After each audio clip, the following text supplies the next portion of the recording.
নমস্কার বন্ধুরা, village food waste Bengal চ্যানেলে তোমাদের অনেক অনেক স্বাগতম জানাই। বন্ধুরা, আজকে তোমাদের সঙ্গে যে রেসিপিটা শেয়ার করবো সেটা হচ্ছে বেগুন পালং।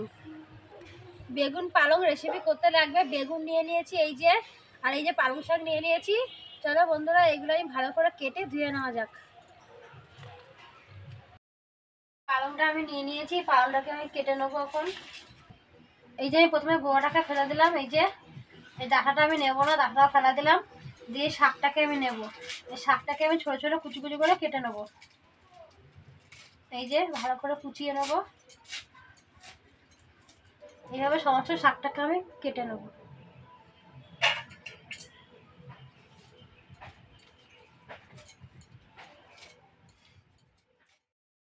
সমস্ত পালং শাকগুলো আমি কুচি করে কেটে নিয়েছি, দেখতে পাচ্ছ বন্ধুরা। এবার আমি বেগুনটাকে কেটে নেব।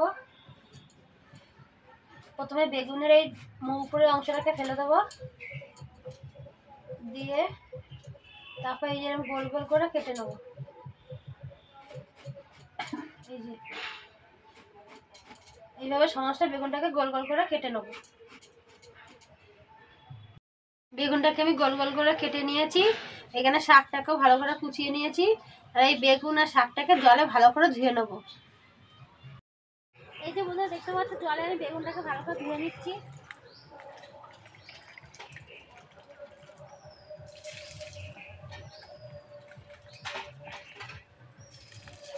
যে বেগুনটা ধোয়া হয়ে গেছে, এবার আমি এই শাকটাকে ধুয়ে নেবো ভালো করে জলে।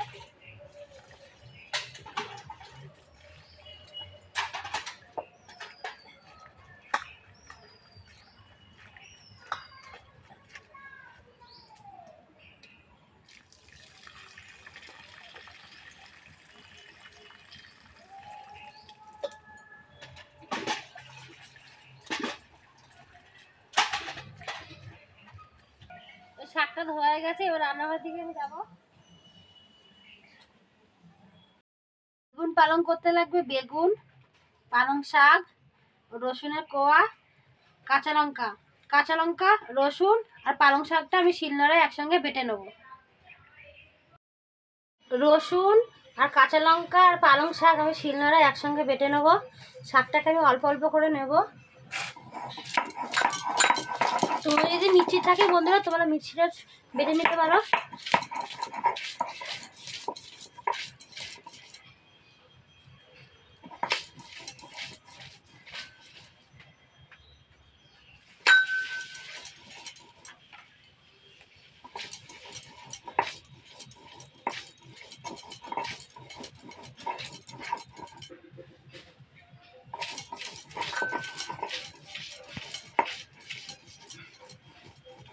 এইভাবে আমি সমস্ত শাকটাকে শিলনোড়ায় বেটে নেব।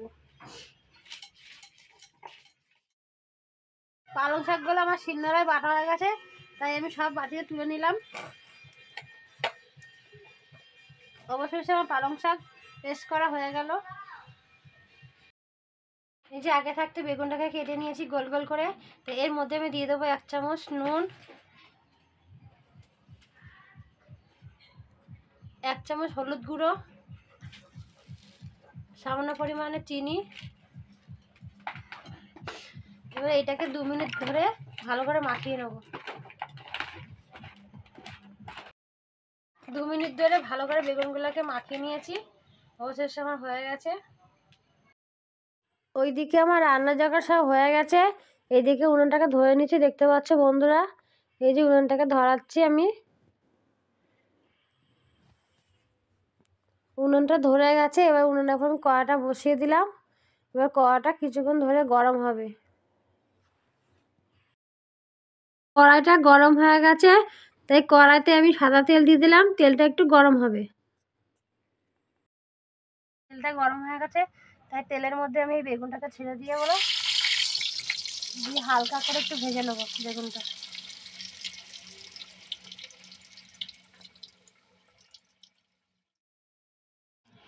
ওই যে বেগুনগুলো আমার লাল লাল করে ভাজা হয়ে গেছে, বাটিতে আমি তুলে নিচ্ছি। এভাবে আমি সমস্ত বেগুনগুলো ভেজে নেবো। বেগুনগুলো আমার সমস্ত ভাজা হয়ে গেছে। এবার এই বেগুন ভাজার তেলের মধ্যে আমি 3টে শুকনো লঙ্কা দিয়ে দিলাম। তেল এই মধ্যে আমি 5 ফোড়ন দিয়ে দিলাম। আগে থাকতে শিলনোড়ায় আমি পালং শাক, রসুন আর লঙ্কা বেটে নিয়েছি, এইটা আমি এই তেলের মধ্যে ছেড়ে দিলাম।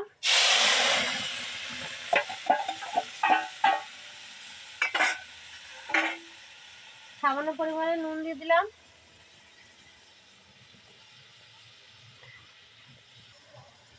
সামান্য পরিমাণে হলুদ দিয়ে দিলাম। যেটা কিছুক্ষণ নাড়িয়ে ছাড়িয়ে নেব। কিছুক্ষণ ধরে আমি নাড়িয়ে ছাড়িয়ে নিয়েছি এই যে পালং শাকটাকে। এবার এর মধ্যে আগে থাকতে যে বেগুনগুলো ভেজে রেখেছি সেই বেগুনগুলো দেবো।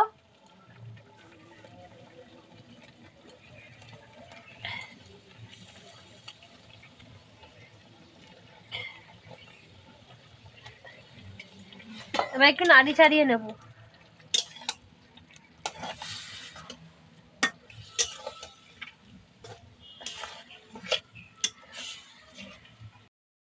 এই যে বন্ধুরা দেখতে পাচ্ছ কিছুক্ষণ ধরে আমার নাড়ি ছাড়িয়ে নিয়েছি। এবার এই নামানোর আগে আমি সামান্য পরিমাণে চিনি দিয়ে দেবো। এবার এটাকে একটু নামিয়ে নেব। অবশেষে আমার বেগুন পালং হয়ে গেছে। এই যে বন্ধুরা দেখতে পাচ্ছ আমি নামিয়ে নিচ্ছি। এই যে বন্ধুরা দেখতে পাচ্ছ আমার বেগুন পালং হয়ে গেছে। আমার মেয়েকে দেবো, খেয়ে বলবে কেমন হয়েছে। তো বন্ধুরা আমি বেগুন পালং খাবো আর খেয়ে বলবো কেমন আছে। দেখতেই পাচ্ছ